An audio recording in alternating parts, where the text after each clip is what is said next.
Nakatakdang magsagawa ng executive session bukas ang Senado kaugnay pa rin sa mga isyong bumabalot kay Bamban Mayor Alice Guo. Yan ang ulat ni Daniel Manalastas.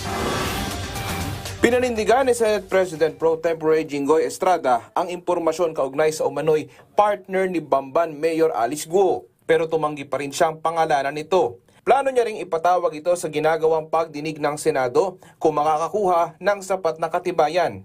Bawal yun.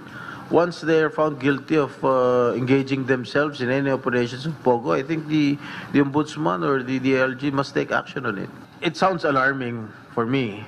Well, all I can say is to call on all local officials to refrain from involving themselves in the POGO operations. I just received a very reliable information that her partner is a public official. Kasi sabi ko, mayor ng isang maliit na bayan sa Pangasinan. And according to my bubuit, siya yung nagpapatakbo ng POGO operations ng owned by allegedly kay Mayor Alice Guo. Bukod dyan, nababahala rin si Estrada na posibleng may ugnay ito sa eleksyon. Yung mga iba nga, drug money ginagamit sa eleksyon. Yung gambling money ginagamit din sa eleksyon. Baka susunod yung POGO money na gagamitin sa eleksyon. That is also a possibility. Nag-aay na rin ngayon si Senator Jinggoy ng Senate Bill number 2703 na nagalayong higpitan ang late registration of birth sa Pilipinas. Kasunod ito ng mga kaganapan sa pagdinig ng Senado kay Mayor Guo, kung saan kinwestiyon ng mga senador ang birth certificate ng alkalde.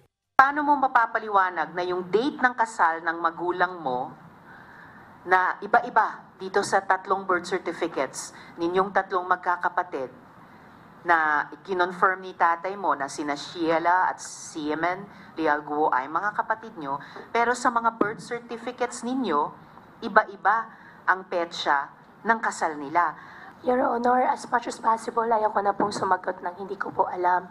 Pero hindi ko po talaga alam at hindi po ako yung nag-prepare po ng birth certificate ko po. Sa ilalim ng panukala, ang mapapatunayan na maglalagay ng maling impormasyon sa birth certificate ay pwedeng parusahan ng 6 na buwan hanggang 12 taon na may multa pa na aabot sa 100,000 hanggang 250,000 pesos. Sa ngayon, matapos ang preventive suspension na ipinataw ng Office of the Ombudsman laban kay Guo, sinibak naman sa pwesto ang 49 na pulis na nakatalaga sa Bamban, Tarlac. Kung matatandaan nyo ma'am, nung after the raid po ay nauna na pong nirelieve yung chief of police. So bago na po yung chief of police dyan. So hindi po siya kasama doon sa 49. At kausap po natin kanina ang ating chief PNP. Ang gusto niyang sabihin dito ay unforgiving tayo dito sa mga ganitong klaseng mga pulis natin kung talagang nagkaroon ng kapabayaan. Daniel Manalastas para sa Pambansang TV sa Bagong Pilipinas.